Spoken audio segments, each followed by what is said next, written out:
Part 2 में हम देखते हैं कि यूजू इन दोनों को घूर कर देख रही होती है। फिर तेन्यू उससे कहता है कि ये मेरी गर्लफ्रेंड है, इसका नाम मायरू है। मायरू ये सुनकर हैरान हो जाती है कि क्या सच में।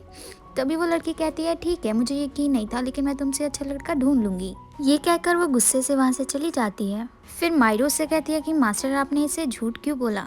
तेनू कहता है जहाँ पे मैं जॉब करता हूँ ये वहाँ की मॉडल है जिसका मैं मेकअप आर्टिस्ट हूँ। ये मुझे पसंद करती है लेकिन मैं इसे पसंद नहीं करता, इसलिए मैंने इसे बताया कि मेरी गर्लफ्रेंड है। नेक्स्ट सीन में मायरू यहाँ क्लास में बैठी होती है। तभी वहाँ पे अयानो आती है और उसे खींच कर लेकर जाती है और कहती है कि ये देखो मायरू, ये क्या है, ये तेन्यू की कोई गर्लफ्रेंड है क्या। मायरू कहती है कि ये लड़की तो तेन्यू के यहाँ मॉडल है, तेन्यू इसे पसंद नहीं करता, ये उसे पसंद करती है। अयानो कहती है कि क्या बता, तुम तेन्यू के बारे में कुछ जानती हो, पक्का तेन्यू की पास्ट लाइफ में कोई लड़की जरूर रही होगी और तेन्यू उसे अभी भी याद करता है, इसलिए आगे रिलेशनशिप में नहीं बढ़ रहा किसी के साथ। अब मायू घर आकर परेशान हो रही होती है कि मैंने तेन्यू के बारे में कभी क्यों नहीं सोचा कि उसकी लाइफ में भी कोई लड़की हो सकती है और वो भी परेशान हो सकता है। वो अपने आप को कोसने लग जाती है कि मैंने सिर्फ अपनी बातें उसे बताई, उससे कभी नहीं पूछी। वो कहती है कि अब से मैं उसे पूरा सपोर्ट करूंगी और उसके बारे में जानूंगी। नेक्स्ट सीन में हम देखते हैं कि मायू यहाँ तेन्यू के लिए भर भर के खाना लाई होती है और उसे खाने के लिए कहती है। फिर कहती है कि मास्टर अगर आपको कोई भी प्रॉब्लम है तो आप मुझे बताओ। वो उसे बहुत ही ज्यादा फोर्सफुली ये चीज पूछ रही होती है। तेन्यू तब उससे कहता है कि अभी तो मुझे कोई परेशानी नहीं है, लेकिन अगर कोई भी हुई आगे जाकर तो मैं पक्का तुम्हें ही बताऊंगा। इसी के तुरंत बाद तेन्यू को किसी की कॉल आती है। तेन्यू यहाँ पे बहुत ही ज्यादा परेशान हो जाता है। फिर हम देखते हैं कि ये दोनों भाग भाग कर कहीं पे जा रहे होते हैं। ये पहुंचते हैं आंटी की शॉप पे। फिर हमें पता चलता है 3 दिन बाद आंटी का रैंप वॉक शो होने वाला है, लेकिन उसके लिए कोई भी मॉडल अरेंज नहीं हुई है। फिर मायरू कहती है कि आंटी आपने ये सब मुझे क्यों नहीं बताया। आंटी ने कहा कि तुम भी तो बहुत ही ज्यादा परेशान थी, इसलिए मैंने तुम्हें कुछ भी नहीं बताया। फिर हम देखते हैं कि मायरू यहाँ बेचैन होकर कॉलेज में चल रही होती है और वो कॉलेज की लड़कियों को देखती है, जिससे उसे एक आइडिया आता है। फिर वो तेन्यू को कॉल करती है और उसे कहती है कि क्या हम लोग मेरे कॉलेज की लड़कियों को एज अ मॉडल चूज कर सकते हैं। तेन्यू कहता है ये आइडिया तो अच्छा है, क्यों ना मैं इसके बारे में बॉस को बताऊं। फिर हम देखते हैं मायरू यहाँ पे टेम्पलेट्स बांट रही होती है। तभी वहाँ पे एक लड़की आती है जिसका नाम होता है मोमो।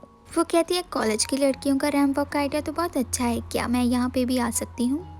मायरू हाँ कर देती है। तभी वहाँ पे अयानो आती है और कहती है मायरू तुमने मुझे ये बात क्यों नहीं बताई, मैं तुम्हारी मदद करती हूँ। अयानो यहाँ पे फेसबुक पर इस चीज की पोस्ट कर देती है। तभी हम देखते हैं कि बहुत सारी लड़कियां आंटी के शोरूम में पहुंची होती है। आंटी बहुत ज्यादा हैप्पी होती है और इन दोनों को थैंक्स करती है। फिर हम देखते हैं कि ये दोनों वहाँ पे एक और अनजान लड़की को देखकर भी हैरान हो रहे होते। तभी हम देखते हैं कि मोमो यहाँ पे आंटी से बात कर रही होती है। हमें पता चलता है कि ये बहुत ही फेमस रिपोर्टर है। फिर हम देखते हैं तेन्यू का बॉस मोमो से कहता है तुम यहाँ पर क्या कर रही हो। तभी वहाँ पर तेन्यू भी आता है और उसे देखने लग जाता है और बहुत ही ज्यादा हैरान होता है। हम देखते हैं कि मोमो भी इसे नोटिस कर लेती है। तेन्यू वहाँ से चले जाता है। मोमो उसके पीछे जाती है तो देखती है तेन्यू वहाँ पे बहुत ही उदास होकर खड़ा होता है। मोमो पूछते है कि मास्टर आपको कुछ हुआ है क्या। तेन्यू उसे ना में जवाब देता है और कहता है कि मुझे कुछ भी नहीं हुआ। तभी सीन शिफ्ट होता है मॉडलिंग में, जहाँ बहुत सी लड़कियां अच्छे तरीके से मॉडलिंग करती है। तभी वहाँ पे हमारी अयानो और मोमो भी बहुत अच्छे से मॉडलिंग करती है।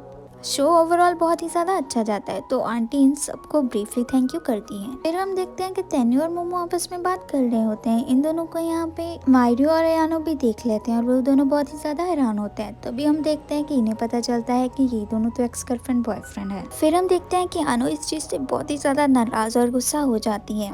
फिर यहाँ पे सीन शिफ्ट होता है आंटी और मायरू यहाँ पे खाना खा रही होती है। तो आंटी मायरू के एक बार फिर से थैंक यू कहती है कि तुम्हारी वजह से मेरा शो बहुत ही ज्यादा अच्छा हो गया। फिर वो उसे शो की फोटोज दिखाने लग जाती है। नेक्स्ट सीन में हम देखते हैं कि मोमो यहाँ किसी मॉडल के साथ बातें कर रही होती है। तभी तेन्यू उसे देख रहा होता है। तेन्यू का बॉस आकर कहता है कि क्या तेन्यू तुम्हें पता है मोमो का डिवोर्स हो चुका है।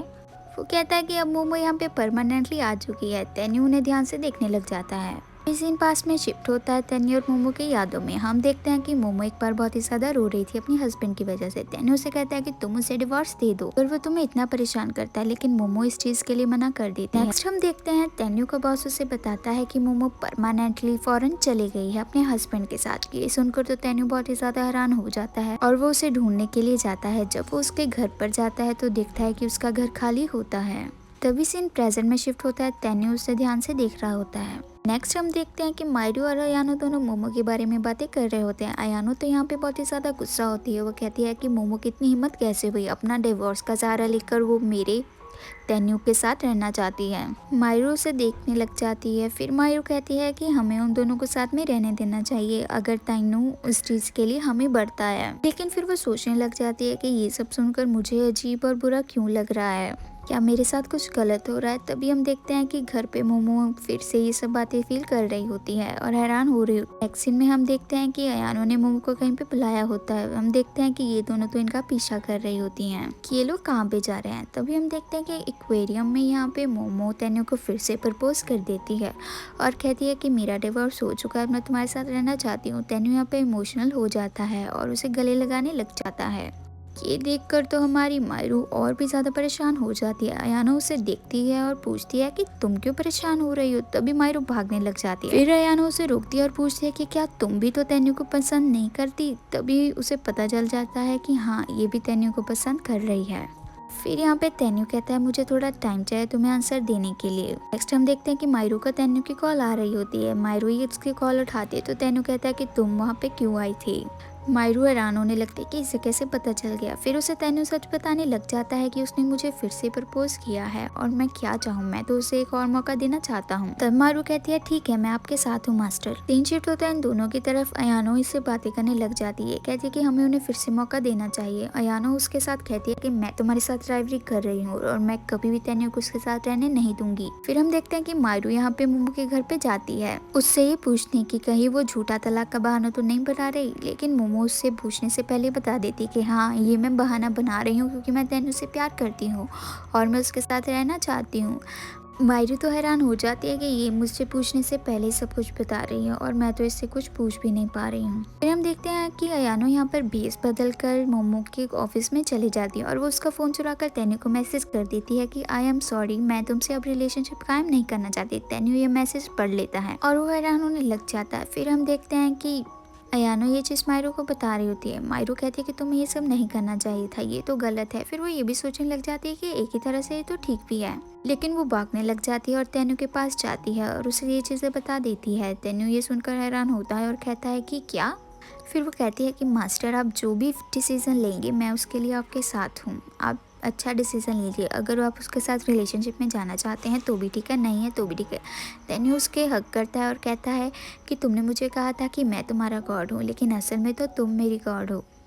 फिर वो वहाँ से भाग जाता है, लेकिन तभी हम देखते हैं कि मायरू यहाँ पे बहुत ही ज़्यादा रोने लग जाती है और हैरान होने लग जाती है। नेक्स्ट सीन में ये दोनों बातें करती है और तभी हम देखते हैं कि अयानो बहुत ही ज़्यादा गुस्सा कर रही होती है इस पर और कहती है कि तुमने उसे क्यों बताया, मैं अपनी राइवरी को पीछे हटाना चाहती थी, तुमने ये सब बहुत गलत किया, अब मैं तुमसे बात नहीं करूंगी, और वहाँ से चली जाती है। फिर हम देखते हैं कि तेन्यू यहाँ पर मायरू से मिलता है और कहता है कि मैं तुम्हें ढूंढ रहा था, मैंने डिसीजन ले लिया है, मैं उससे प्यार नहीं करता और मैं उसके साथ रिलेशनशिप में नहीं रहना चाहती। फिर मायरू इमोशनल में आकर उसे बता देती है कि तेन्यू, मैं तुम्हें लाइक करती हूँ, लेकिन तेन्यू उसे रुकता है और कहता है कि मैं भी तुम्हें पसंद करता हूँ, लेकिन एज अ छोटी बहन। मायरू ये सुनकर उदास होती है और कहती है कि कोई बात नहीं मास्टर, जो भी हुआ आप ये सब भूल जाइए, मैं जाती हूँ, मुझे घर पर जाकर खाना बनाना है। वो अपने घर पर बहुत ही ज्यादा उदास हो रही होती है। फिर वो अपने घर के बाहर कैट देखती है जो कि मिराइचन की होती है। फिर वो कैट उसे देती है और उनमें थोड़ी सी बातें होती है। नेक्स्ट हम देखते हैं कि तेन्यू यहाँ पर अयानो के प्रपोजल को रिजेक्ट कर देता है और उसे पूछता है कि मायरू क्या कर रही है। वो कहती है कि लास्ट मुझे उसका मैसेज 1 हफ्ते पहले आया था, मुझे तो पता भी नहीं कि वो क्या कर रही है।